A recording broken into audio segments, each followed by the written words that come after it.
pretend you're on your YouTube channel. Yeah. All right, so we are officially live. It's noon, and it is the OEP Power Lunch Series. We've got Drew McCormick. So as you guys are popping in, if you could just throw it in the chat, right? If anybody's seeing this yet, throw it in the chat. Tag some people that you need to see this. And I'm looking up Drew McCormick's YouTube channel as we speak, so I can give you some credit, man. Awesome. We got a few people on. Hey, those of you that are just jumping in, first of all, thank you for joining us.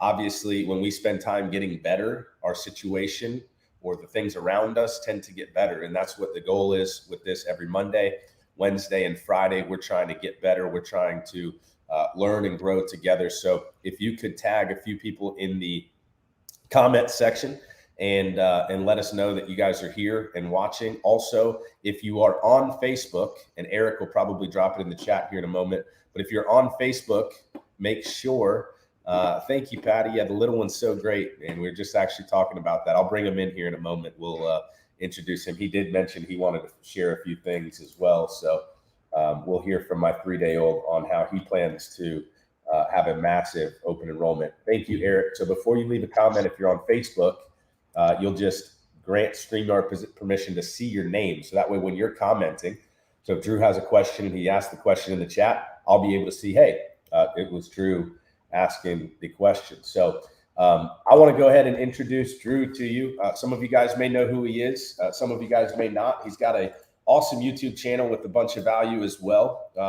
He's man, I'm looking, the one I just pulled up, 533 views. That's awesome. So Drew McCormick is a great guy and been doing this a while. I won't spoil it for you.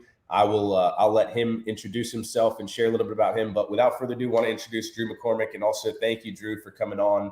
We're going to spend some time trying to give as much value to everybody on this call as possible, those that are obviously watching it live, and we'll see the replay. So go ahead and introduce yourself, man. Yeah, appreciate it. Thanks, Brad. Thanks for having me on. I do like love the concept. Open enrollment is fun for those that can take advantage. So, happy to participate. So anyway, so my name is Drew McCormick. I started in the health insurance business in 2013, so coming up on 9 years here. Came from, no insurance background, it's kind of sales and management was my background previous to that. And I started in 2013, which timing wise was a good time to get in the business. That was right before the ACA officially started. So it kind of gave me an opportunity to learn, the pre-ACA versus now what we're dealing with the post-ACA, and both have their advantages and disadvantages. So just trying to find ways to capitalize on how that works. But, I started kind of the same way everyone else was, just, banging the phones and trying to find as many. The way I kind of view what I do is I try and put my hands in many different pieces of the pie as possible, because you never know what's going to work until you just get out there and try something. So, So started in 13, haven't looked back since. It's been a fun ride. I love it, man. And I'm going to go ahead and throw the link to your YouTube channel. And I'm not even subscribed, so now I just subscribe. And I'm going to throw the link to your YouTube channel in there. And man, if you've got a ton of videos. You've already got 20, 30 videos. So love the content, and also love the kids on the picture there. Are those your kids? Oh yeah. Got three boys. That is so awesome, man. Well, very cool. Yeah.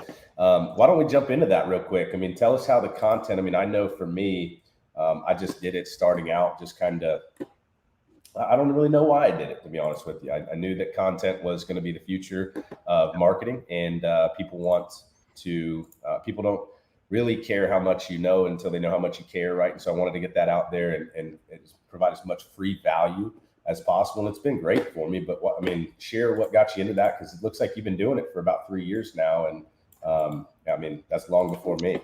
Sure. Yeah. So YouTube, just another one of the avenues that I wanted to explore and kind of, put my name out there, because, ultimately what that's about is growing your referral business, right? We all have to start out working leads. That's just kind of the nature of the beast, because no one knows what you do. So you have to work leads, because that's the only way to find people that are interested in having a conversation about health insurance. But with that said, where everyone wants to get to is working more referral business than leads, right? Yeah.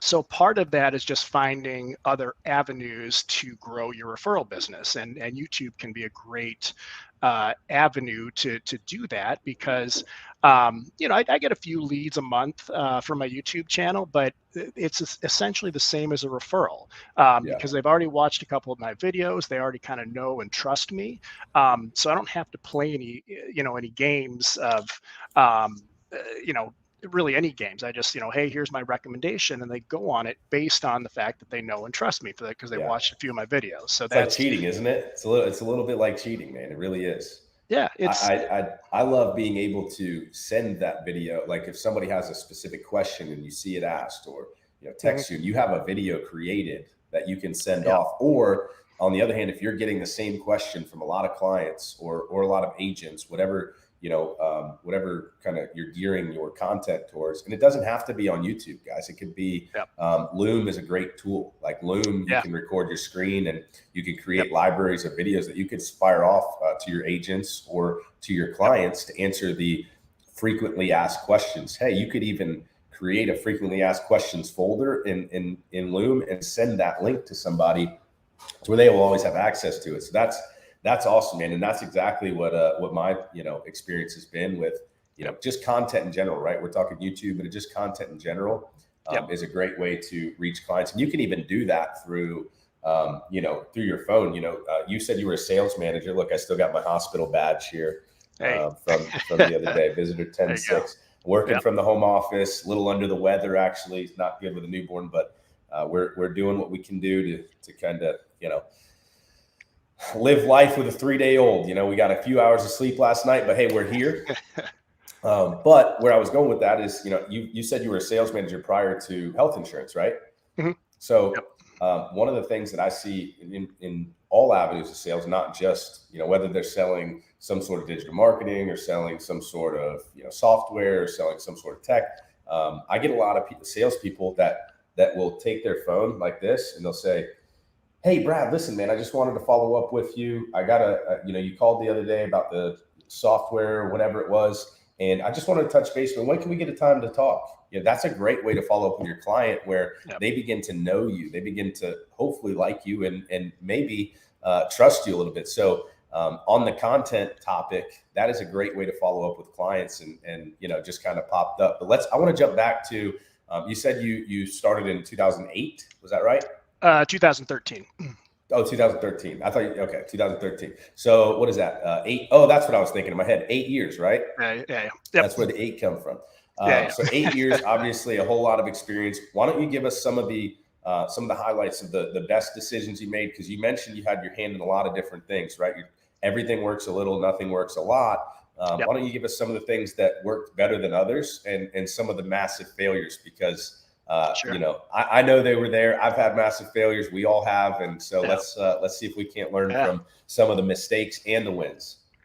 Yeah, absolutely. So, I always like to teach the wheel of fortune, right? It's, you have as many different pieces of the pie, and I always find that new agents start is they focus in on one piece of the pie, working internet leads, and they don't necessarily branch out into other pieces of that pie.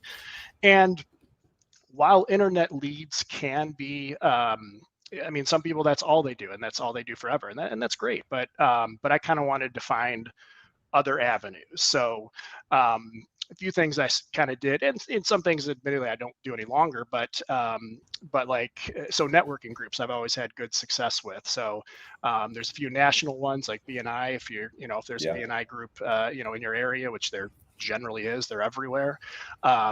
BNI is a fantastic avenue to get your name out there. Reason being is that, when you join the group, you're the health insurance person for that particular group. No one else, you're not competing against anyone else in the group. That's what I always loved about BNI.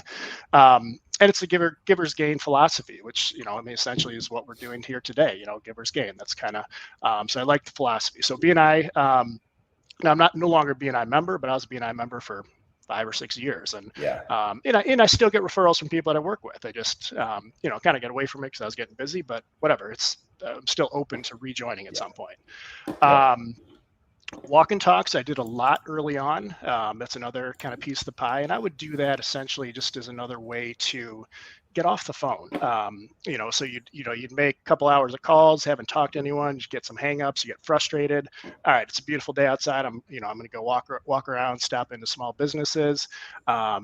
Drop off a business card. I call it stop, drop, and roll. You stop in, you drop off a business card, you say hello, and you roll on to the next one. That's awesome. And you'll find it's amazing the opportunities you'll find just by getting out there. And I still have clients to this day, years later, that I got from walk and talks, because I met them in person too, which is also a much longer relationship you're going to have than any internet lead you ever get. So walk and talks are good. Social media marketing, and it doesn't have to be paid, just putting stuff out there, letting people know what you do. So what didn't work,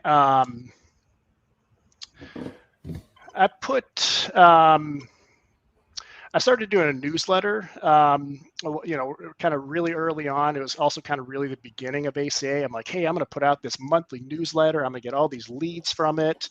So I was mailing it out. I was like walking around my neighborhood, dropping it in people's mailboxes.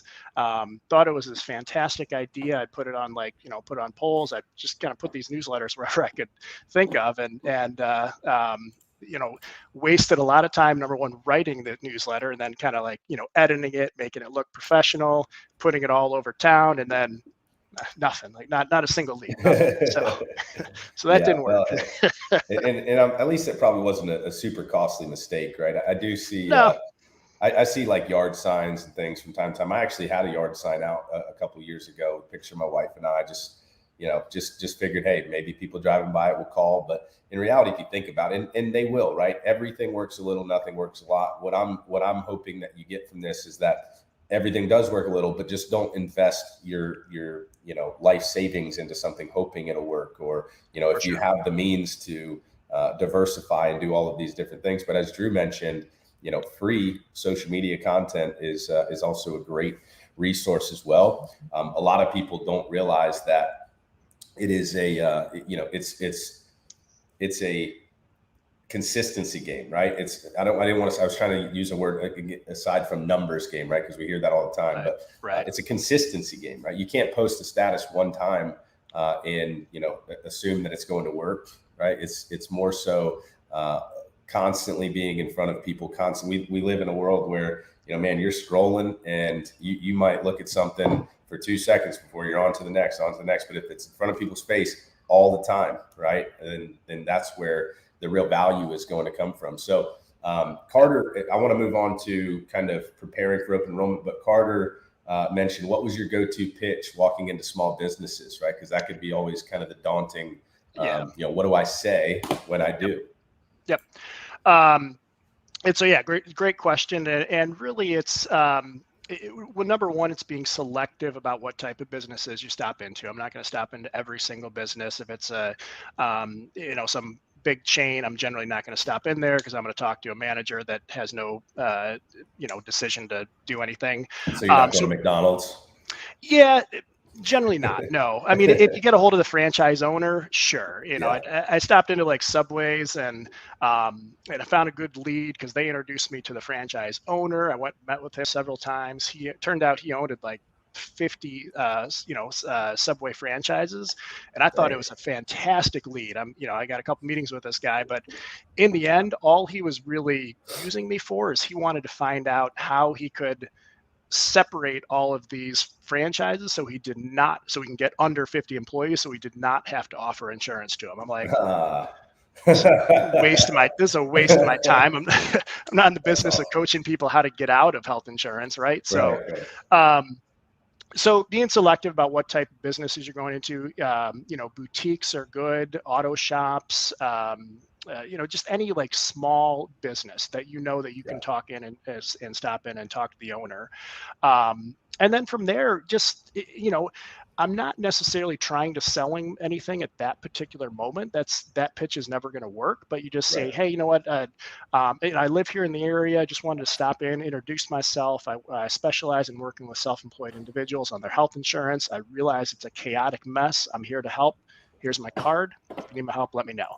And sometimes Right. they'll say, hey, thanks, but sometimes they'll actually open up and let you know, hey, you know what, I was looking at the marketplace the other day and it was a freaking nightmare, and that's when you find the, true lead. So, Yeah. but with that said, it's just, you're not trying to pitch people right away. It's, keep it. And that's kind of generally my stance anyway, is never be pushy. It's nobody likes pushy salesmen, right? Absolutely, man.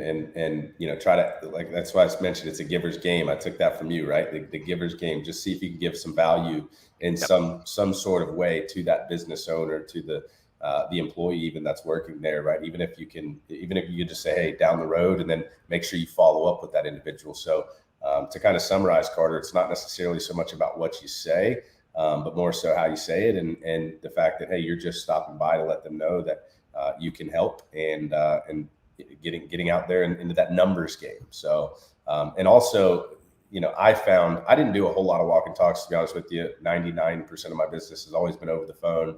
But I find that a lot of people that do walk and talks are really doing it to break up the day, right? Did you find that helped you break up the day? For sure. Yeah. Would you recommend a new agent, doing walk and talks during open enrollment, or working purely over the phone? Yeah, that's a good question. Probably phone. Because open enrollment is such a small window of opportunity, and walk and Amen. talks can be a pretty consuming opportunity that you may or may not see returns on right away. And for a new agent, you need money coming in right away, otherwise you're out of business. Yeah. So no, during open enrollment, I would focus purely on just staying at your desk on the phone, whatever it is you're doing. But don't necessarily take time out of your day to go do pull tabs around your neighborhood and things like that. Yeah. Do that stuff outside of open enrollment. I'm glad you mentioned it, right? I'm glad you answered it that way, because I didn't know how you were going to answer it, but I agree with you. From November 1st to January 15th, you guys should be tied to your desk, right? You should be making as many phone calls a day as you can. You should be talking to as many people, and more importantly, you should be running as many appointments, actual physical appointments, not physical face-to-face, right? But actual appointments on the calendar, where you are hopefully enrolling somebody every one of those appointments, right? We do have a limited window for that open enrollment period. Our window for January 1st coverage with a couple carriers, or one carrier in particular, started already. So we can get a little bit of a head start, right? Those are the appointments we should be running now. And then we should be setting appointments for November 1st through January 15th for everybody else, which is, we get an extra couple weeks there, extra a month really, of the open enrollment period. So that's exciting. So let's talk about the open enrollment period, and kind of, we'll start with the preparation, right? What should agents be doing now? We're approximately 3 weeks out from the start of open enrollment. I know people that are just getting their license and just getting thrust into that. I have a couple of agents on my team who are, newly licensed and thrust into this now in the busy season. What are some things for preparation that a newer agent, or really anybody, should absolutely be doing to get ready for this cash grab of a season for us? Yeah, absolutely. I'll get to that. Actually, I had a thought while you were talking about. We were talking about walk and talk. So I'll come back to the open enrollment prep here in a second. But I had a thought when you were talking. Now open walk and talks, as we're kind of talking about, probably not the wisest decision, at least during open enrollment. But keep in mind, open enrollment falls during a lot of big holidays throughout the year. So, it might not be a walk and talk, but call it a socialize and talk. Go to as many parties and stuff that you can, because all of those things are opportunities to get your name out there and let people know what you do. So I do that type of stuff during open enrollment. If I'm invited to a Thanksgiving party, a Christmas party, yes, I'm going, and I'm going to talk to people and let people know what I do. So anyway, just kind of had that kind of quick thought. But prep for open enrollment. So prep for open enrollment, I kind of take into into 2 stages. So October is getting ready for open enrollment, and there is a lot that we can do to get ready for open enrollment. You know, as you mentioned, most of the carriers now allow us to write 90 days out.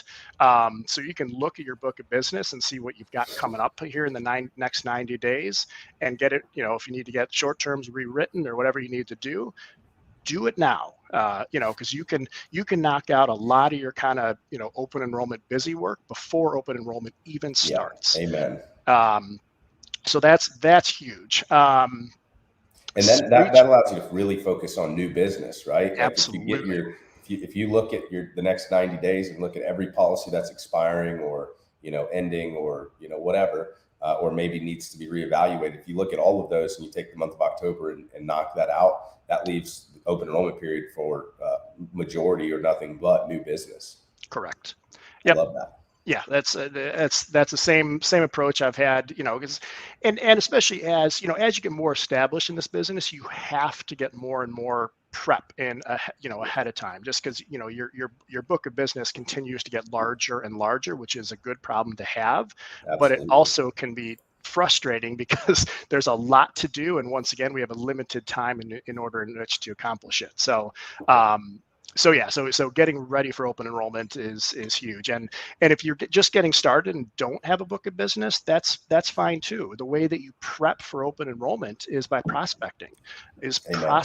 Prospect.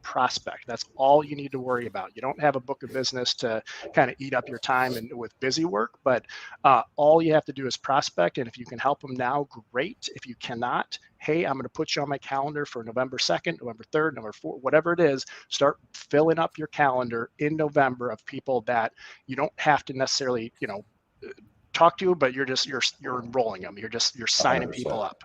So, so that's the difference between, you know, established agents and new agents. Is new agents prospect, established agents get ready. Love that. Another thing I like to do for, once again, for existing clients, I do like Loom. I know you mentioned Loom. Loom is a great tool. I don't use Loom. I have a similar concept. What I do is I'll record a video, upload it to my Google Drive, and then I'm emailing that out to all my existing clients in different blocks. You know, so I've got, you know, my ACA block, for example, and I'll say, hey, you know, I'll record a video just kind of explaining, hey, what are the big changes coming up for 2022? What are we expecting for pricing? Which, from everything I've been hearing, isn't necessarily going to be any drastic price changes. You know, we're anticipating higher out-of-pocket limits and kind of hidden increases, what I call them. Right. But, you know, putting together a quick video explaining all of that. And if I already know that, you know, I've got a pretty big block of ACA business that I know doesn't really need to do anything, I'm still going to reach out to them and just say, hey, you know, open enrollment's coming. You know, there are some changes, nothing necessarily drastic. My recommendation is keep what you got. But if you have any questions, please reach out. Here's a link to my calendar. And then you can set up a time on my calendar. So doing things like that, just, you know, staying in front of clients. You don't want to lose those clients. You don't touch them, someone else is going to. Yeah. If I know that, you know, no actions required, I still need to reach out to those people and tell them, hey, no action required. Well, in the moment you don't reach out and you know, share that is the moment that they get a call from somebody else and, you know, well, I haven't heard from my guy yet. So sure, I'm looking at, you know, options if my coverage is ending or whatever. And then the other thing, backing up to what you were talking about with preparation for new agents, right? The biggest thing that I see is that the lead that you're calling, or the person that it could be a cold call for all that matter, is going to be a whole lot more receptive. It's a kind of a soft sell when you say, hey, you know, my name is Brad Hannon. I work with individuals like yourself who are paying way too much for your coverage. Is that your situation? They're like, no, I'm good. Hey, totally understand that. Regardless of whether you're good or not, we're coming up on open enrollment. So this is the time to look at all your options. As a broker, I have access to all of them. So if it's okay with you, I'm just going to put you on my calendar to follow up with after November 1st. And, you know, that way we can look at all your options, because that's when you're going to want to do it anyways. And they're like, well, yeah, I'm okay with that, you know.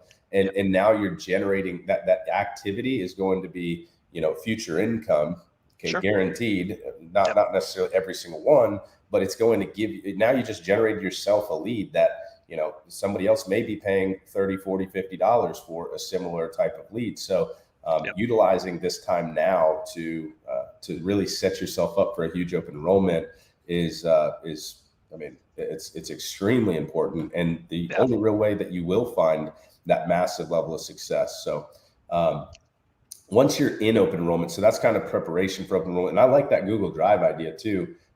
Now let me ask you, do you have, how do you sort your clients? Is it through your CRM or something as far as the block of business? Yeah. So I pull blocks of business directly from the carriers. You can't do that with, most CRMs are going to allow you to kind of do that, but your CRM is only as intelligent as the information you provide it, Makes sense.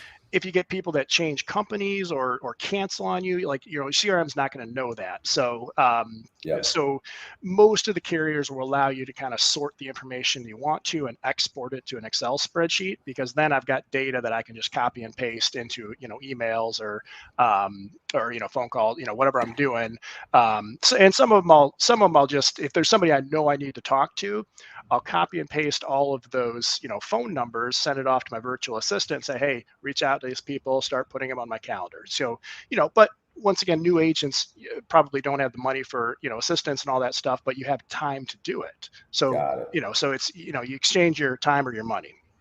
Got it. Do you use any like ringless? That's a great idea too, by the way. It's not something I've thought of. And I love what you said about your CRM's only as good as the information that you put into it. I'm notorious for, not updating things the way that I should, and staying as organized as I should. So that's a great tip for those of you that are not necessarily as organized and have a book of business, being able to pull the Excel file from that particular carrier and mentioning, hey, whatever this, your policies are going to be ending this time, whatever that looks like, right? You can even sort those by the end date and things like that. I know that you can get pretty advanced with the way that you sort that particular spreadsheet. Do you use ringless voicemail at all? I know a lot of people do use ringless voicemail. Okay. I'll do that. So I use a tool called Sly Broadcast. That I find is pretty helpful, especially during open enrollment, just as another way to touch a lot of people that I just otherwise don't have time to. So one of the strategies I do is, so with that email I was mentioning, that I have a recorded video that is essentially just a link to, so they can view the video that's stored in my Google Drive. So I'll send out that email, and then I'll follow up with a broadcast. And for people that don't know what that is, it doesn't ring their phone. It's just a message that pops up directly in their voicemail, but it appears as though I've called them. So I'll just say, hey, this is Drew, the health insurance guy. I just want to let you know, I just sent you an important email. It kind of gives you a quick update of what's going on. So now I know these emails that I sent out are actually getting viewed because I'm following up with a voicemail. I love that. Now, for a new agent in open enrollment, what are some things that you have done, or you seem like you're a pretty organized person, which is the opposite of me, not at all organized. So this may be a selfish question as well. What are some things that you do for a new or experienced agent during open enrollment to stay organized? I know you mentioned the link to your calendar. That's huge. Is that like a Calendly link or what? So I use Calendly, and during open enrollment, for the most part, I work appointment only. Just because I hate phone tag, and I found the only way to get around phone tag is by setting appointments. Plus, during open enrollment, because you're on the phone so much that I'll be on the phone, and here's my phone ringing. It's like, do I put this person on hold? Take this one, and no, it doesn't work. So work by appointment only, and for the most part, clients that I've had for a long time, they've saved my calendar link at this point, and they just put, when they need to talk to me, they just put a time on my calendar, which is perfect because, and I find, kind of selfishly too, I know exactly what my day is going to look like when I have it scheduled by appointments. So if I've got a break and I don't have an appointments for 2 hours in the middle of the day, I've got time to work out. I got time to do something that that otherwise you wouldn't, because what if I get a call? I got to stick here at my desk. So working by appointment, I think is huge if you're a new agent. you always want to, appear busy, right? People want to work with people that are Yeah, right. that are busy. So only open up your calendar link for random hours of the day. Yeah. People just generally assume if there's only, hey, a couple appointments in the morning, a couple appointments in the afternoon, shoot, the rest of the day is booked, Yeah. Right.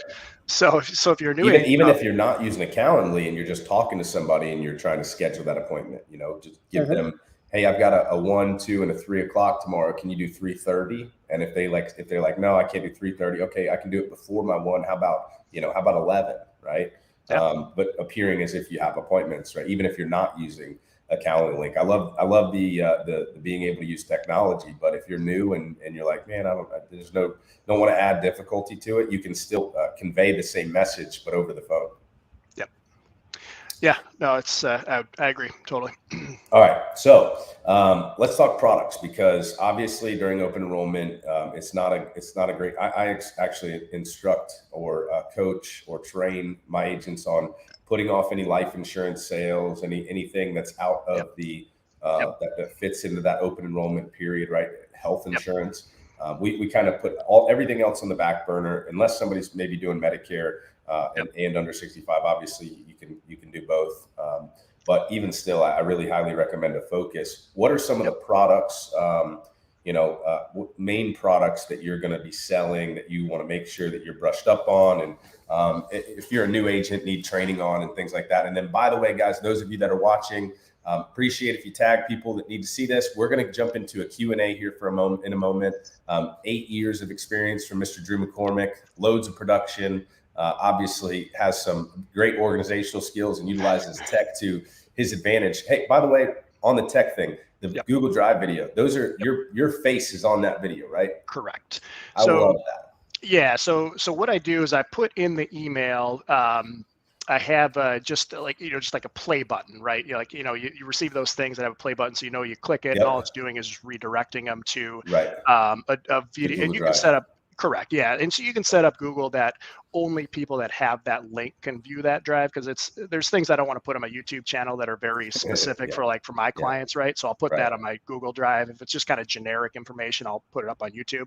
But if it's very specific, like say I'm sending out an email to all my Blue Cross ACA clients and it's very targeted for those specific clients, that video is going on my Google Drive, and that way I can email it out, and it'll just have a picture of a play button, and they'll click it, redirect them to my Google Drive, so that way they can view the video. And ultimately, it saves me a phone call too, right? It's because they're watching the video, and and then when I do actually talk to them, I don't have to go through this full explanation of what's going on in open enrollment. They've already spent, and these aren't long videos, a minute, 2 minutes, because otherwise you're going to lose your audience quickly. But yeah, keep it short, sweet, and say, hey, here's what's going on in 2022.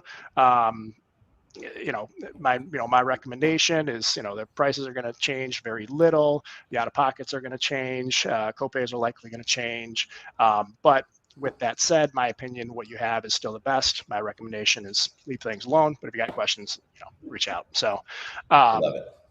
So yeah, so that's kind of my strategy, and forgot where we're going with that question anyway, but that was just a little sidebar that I was thinking, honestly, at the time when we were talking about that, because I'm such a big proponent. I mean, listen, I challenge my agents on a daily, weekly basis. Hey, get your face on video. Like, don't just post to social media free quotes. Sandra Gebhardt, she's amazing.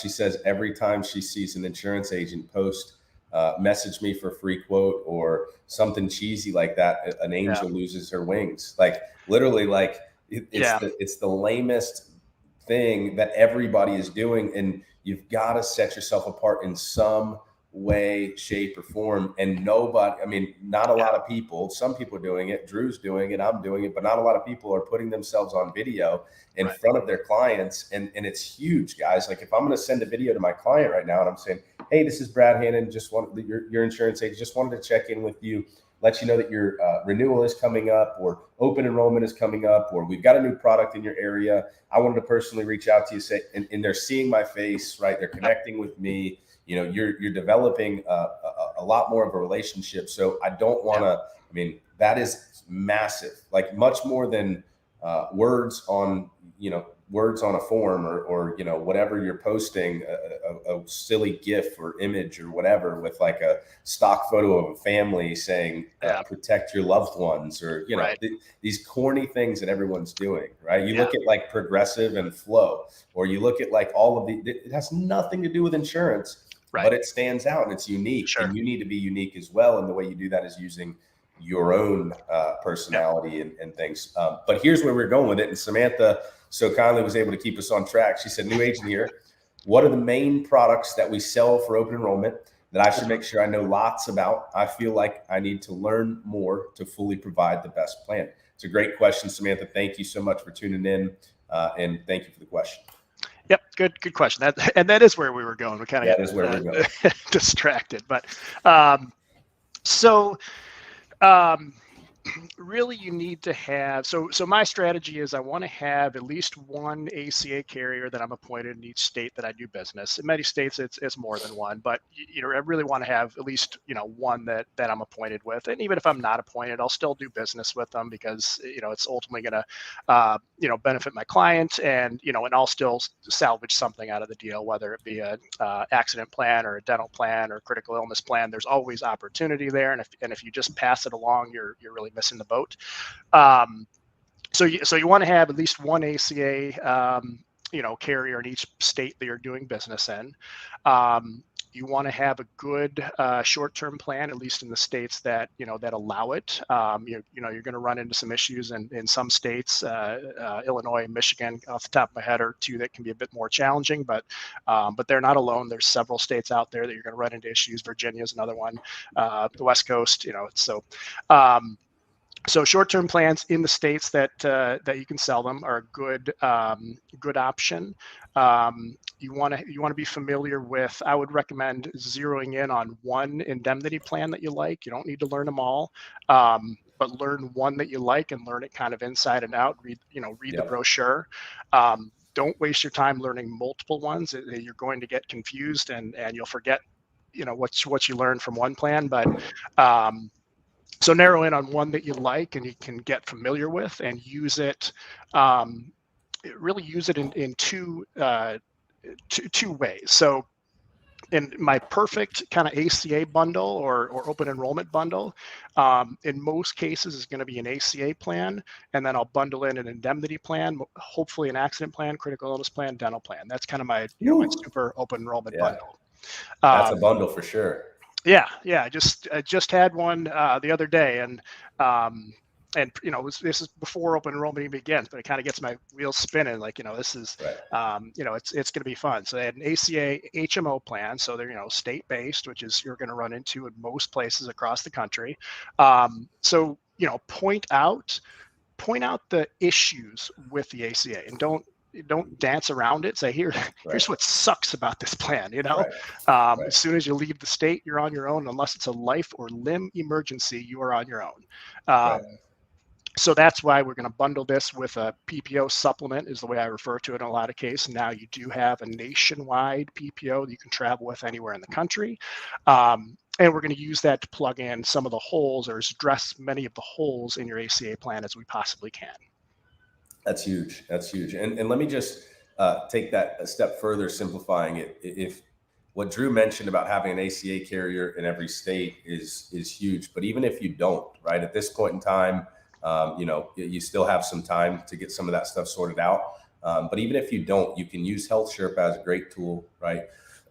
You can, excuse me, I'm still a little sick myself. It's like, coughing, and that's why I keep muting and coughing, but I'm here, and that's the point. And I'm showing up to show you guys that, hey, no matter what, 3-day-old baby out here, just took him to his first doctor's appointment, working till about 3:00, and, plugging in with mom where I can. So, man, no excuses. But the point is that even with Health Sherpa, right, you have a tool where you can enroll your client and be paid a referral fee. And down the road, if I have 50 clients, like a year from now, if I wrote 50 clients on Blue Cross Blue Shield, let's just say, in the state of Tennessee, and I know that, man, I'm going to rewrite a lot of these clients on Blue Cross Blue Shield. You know what I'm going to go do is get that contract before the next open enrollment. And so don't overwhelm yourself with a bunch of things. I'm going to be very transparent and open with you guys.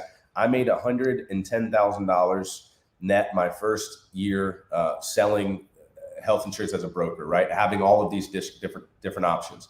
I really struggled in the beginning because I had no focus and not like attention focus, because that's always going against me too. But like I had no niche that I was going after.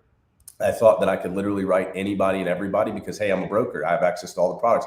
And you tend to become more of an order taker when you take that approach. In other words, you're letting the client lead the way. And whenever you do that, it's not going to end well, most likely, because you've given up control, and selling is all about control, right? Controlling that call, controlling the dialogue, controlling the end result as well. And so having that Health Sherpa as a resource is great. And focusing in on a few niche carriers outside of it, I would recommend obviously National General, United Healthcare, and Manhattan Life as a fixed benefit plan, like Drew was mentioning. And my first year, that year that I made $110,000, $90,000, I wasn't selling any ACA. Okay, this is 5 years ago, 6 years ago. No ACA. I guess it was 5. No ACA. All I did was refer it through Health Sherpa or send it to somebody else who can write it. I focused on short-term medical, and I wrote National General. I made $90,000 writing just National General, helping those that plan made sense for. And people will say, well, what did you do with all the rest? Well, I turned them to somebody that can probably better help them, because my focus was this, and it worked out, right? You don't have to be a one-trick pony, but you also don't need to. Drew's got 8 years of experience. I've got 6-7 years of experience. I mean, you can grow this thing slowly. Don't underestimate what you can do over the long term. A lot of people underestimate what they can do over a long period of time and overestimate what they can do in a short period of time.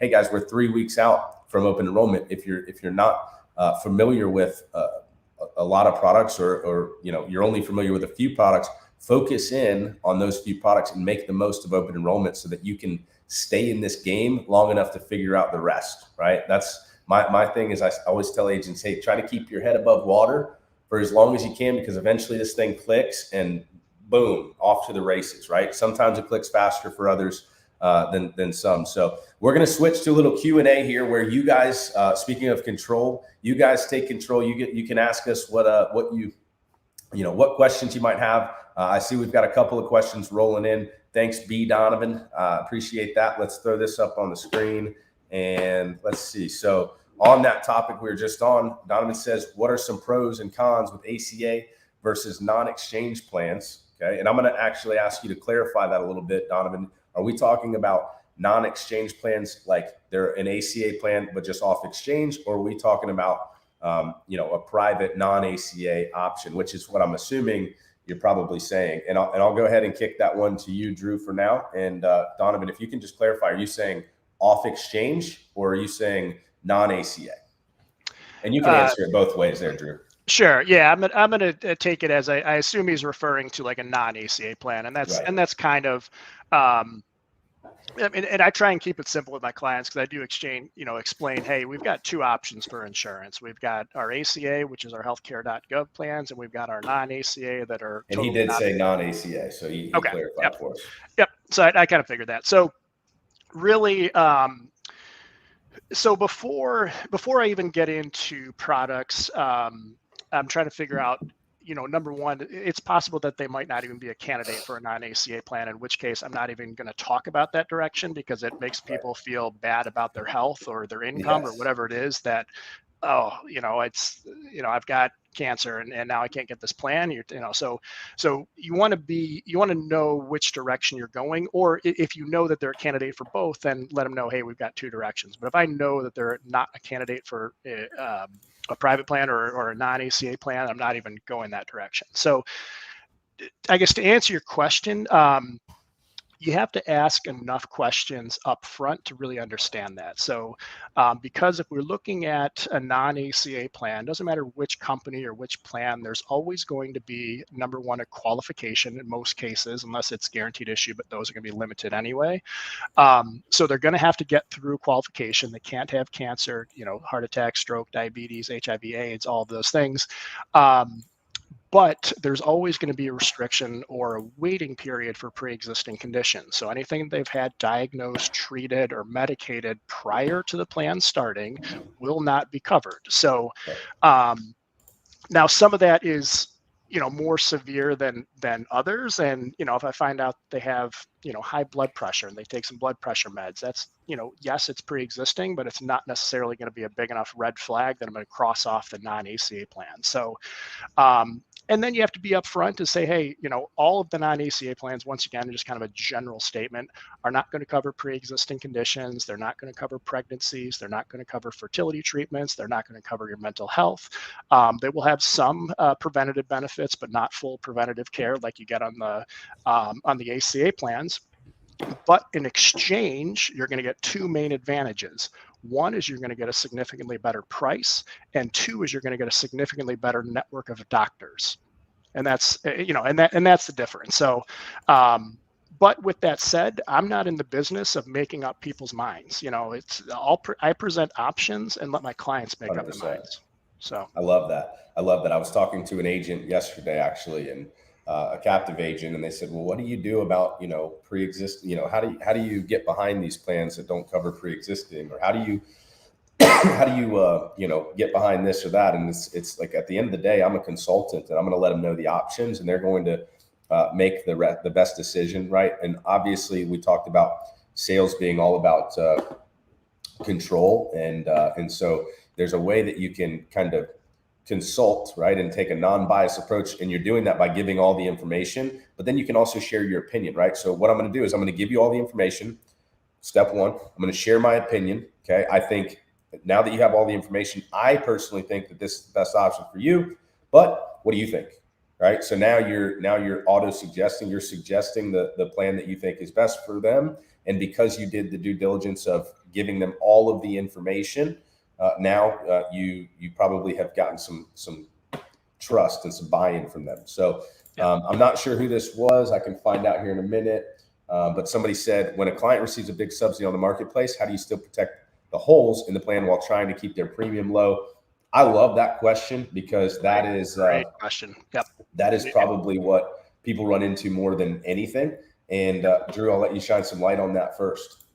Yeah, no, that's a fantastic question, especially as the 400% of federal poverty has been lifted. It's going to continue to be lifted into next year. So you are going to run into more and more clients that will qualify for pretty significant subsidies. But the way you're going to get around that is, or protect them better, I should say, is number one, as I mentioned earlier, point out the holes in their ACA plan. ACA plans are good, but they are absolutely not perfect, and they have some massive holes. The biggest is going to be most places in the country are going to receive an HMO plan. So I'll say, hey, you know what, this plan, we can get you at a very low premium because you're eligible for a $500 a month subsidy, which is fantastic. What we're going to do is we're going to build you an insurance package that will address as many of the holes as possible. So I'm going to include an indemnity plan. So as I mentioned, find a good indemnity plan that you like. I'm going to include an indemnity plan, an accident plan, a critical illness plan, and a dental plan. I'm going to quote it that way every single time. And if they want to back the price down, that's fine. We'll back down the price later, but I'm going to quote that every single time. Yeah, absolutely. And here's the reality is, if you're struggling, and I know kind of where the question's kind of coming from and how you're getting that, because you're probably, and I'm just going to assume here, jump out on a limb, because it's happened to me. And I know that it happens in my agency. You're selling somebody a free plan, if you will, right? Somebody is getting a zero premium plan, and you just can't get them to spend that extra couple $100, right? Because why? I'm getting this for $0. That's my premium. I don't want any of the extras, right? They probably come at you with, I don't need any of the extra stuff. I don't need the supplemental coverage. And the reason why you're running into that is because you're not exploiting the gaps in their coverage enough, right? You've got to let them know where that plan falls short. Hey, listen, we've got a great option for you for a base plan. Okay. I'm going to phrase it like that. Got a great option here for you for the base plan, because you do qualify for a zero premium or very low premium plan, as well as the fact that it is only a community-based or county-based network. It's an HMO. And so you're going to let them know those kind of gaps in the coverage. But to fill this, we've got this plan in place. So now you're exploiting the gaps in the coverage, whatever that plan may be. And another strategy that I like to use is you give them a usable silver plan. And what I mean by usable silver plan is like it's got a low enough deductible, it's got copays, it's got a decent enough network.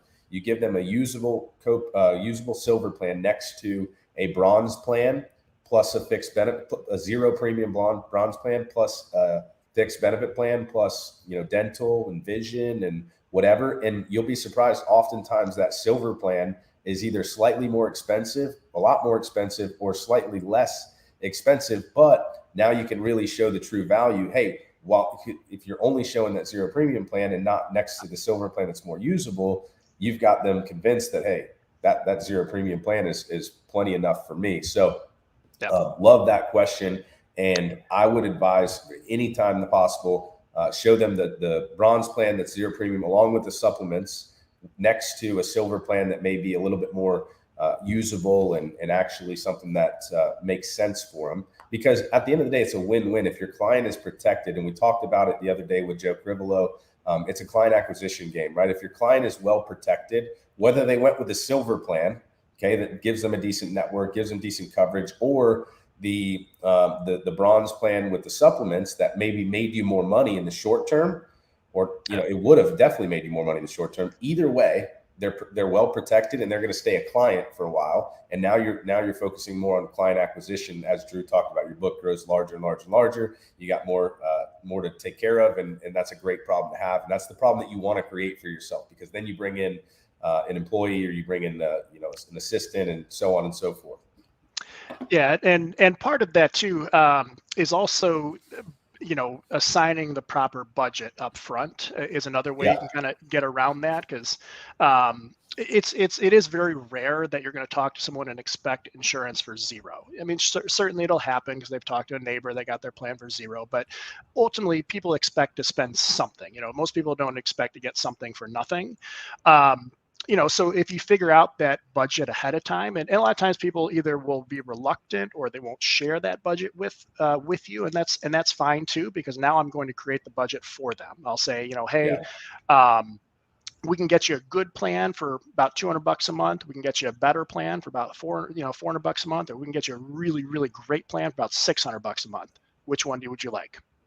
And 9 times out of 10, they're going to tell you whatever the least expensive option that you gave them. But now I know I've got $200 to spend. I can get a $0 plan, and I'm going to bundle it up, make sure we're just under that $200, because that's what they feel is an appropriate amount that they're willing to spend on their health insurance.